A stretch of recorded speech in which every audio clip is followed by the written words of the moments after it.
Assalamualaikum warahmatullahi wabarakatuh. Salam sehat dan semangat. Nah teman-teman semua, pernah nggak sih kalian berpikir kenapa seorang guru belajar filsafat? Bukannya tugas guru itu cukup mengajar saja ya? Nah justru disitulah menariknya.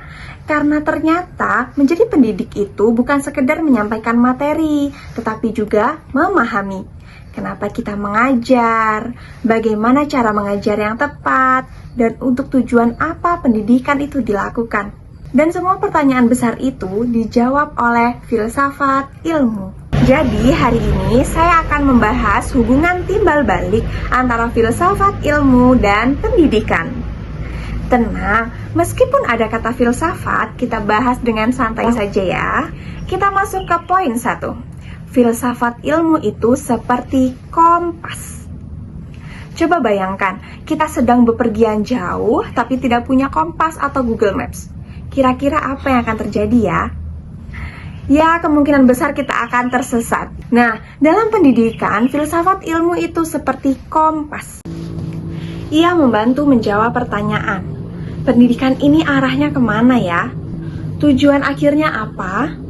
Apakah cara kita mengajar sudah benar? Contohnya, sebagai guru TK, saya tidak hanya berpikir anak harus bisa membaca, tetapi juga saya bertanya, apakah anak belajar dengan bahagia? Apakah metode ini sesuai dengan usianya? Jadi, filsafat ilmu membantu pendidikan agar tidak sekedar jalan, tetapi jalan menuju arah yang benar. Poin kedua, pendidikan juga memberi kontribusi pada filsafat ilmu. Nah, hubungan ini bukan sepihak saja, tapi saling timbal balik. Kalau filsafat ilmu memberi arah pada pendidikan, kalau pendidikan memberi pengalaman nyata pada filsafat.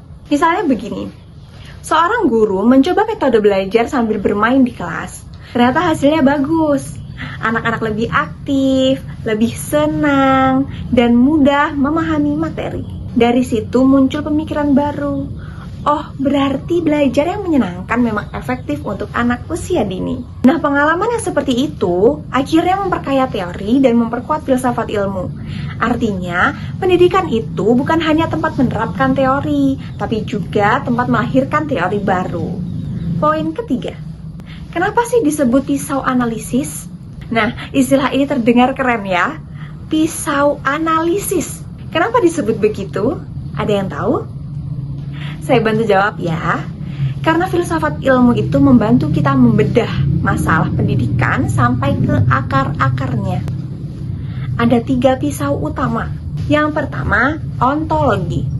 Apa sih hakikat pendidikan itu? Apakah hanya soal nilai? Tentu tidak ya. Pendidikan juga tentang karakter dan kemanusiaan. Yang kedua, ada epistemologi. Bagaimana cara belajar yang benar? Apakah cukup ceramah? Atau perlu praktik, diskusi, dan juga bermain? Yang ketiga ada aksiologi. Untuk apa ilmu ini? Supaya ilmu yang dipelajari benar-benar bermanfaat dalam kehidupan. Jadi kalau ada masalah pendidikan, filsafat membantu kita bukan cuma melihat gejalanya, tapi memahami akar masalahnya. Poin keempat, contoh nyata dalam pendidikan. Sekarang kita lihat dari praktiknya. Di dunia PAUD atau TK, kita sering menggunakan metode belajar sambil bermain. Kenapa begitu? Ada yang tahu? Karena secara filosofis, anak belajar paling baik ketika mereka merasa aman, senang, dan aktif. Contohnya seperti di kelas saya sendiri. Sebelum masuk kegiatan inti, biasanya ada gerak dan lagu. Kita melakukan bersama-sama gerak dan lagu. Kelihatannya sederhana ya, cuma nyanyi dan bergerak.